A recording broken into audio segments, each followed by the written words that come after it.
Let's give these strawberries a new life. I have been trying to be better about limiting my food waste, and I have some strawberries here that we did not quite finish in time. They're starting to kind of shrivel up a little bit. So today I'm going to be making some fruit leather to save these strawberries. I'm starting by removing the stems and adding them to a food processor. Something cool that I learned recently is that fruit leather is actually an Iranian treat snack, and it's actually known as lava shack.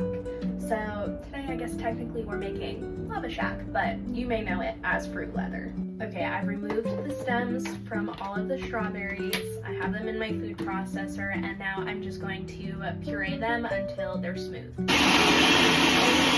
I'm going to transfer this puree over to this small saucepan. We are transferring over to the stove where I'm going to cook this on medium-high heat for about 10 to 15 minutes to kind of thicken up the strawberries. And I'm gonna add a few more ingredients. I'll be right back.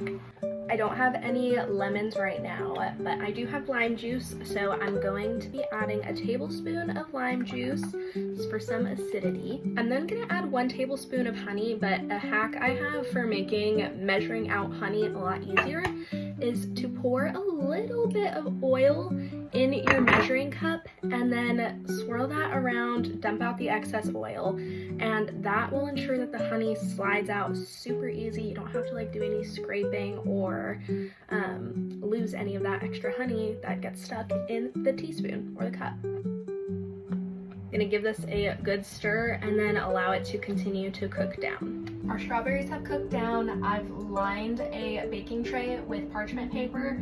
In a perfect world, I'd have a silicone mat that I'd line the baking tray with, but I don't. So I'm just using parchment paper. Pour it on our baking sheet. And now I'm just going to spread this out into as even of a layer as I can get it. Okay, the puree is off to the oven. I'm gonna start with cooking it for about 3 hours, and then we'll check in and see how it's doing. It's later now. The leather ended up baking for about 4 hours, and now we have this big sheet. Should peel up nice and easy, and you can slice this however you want. Strips, or you can just tear it off as you go.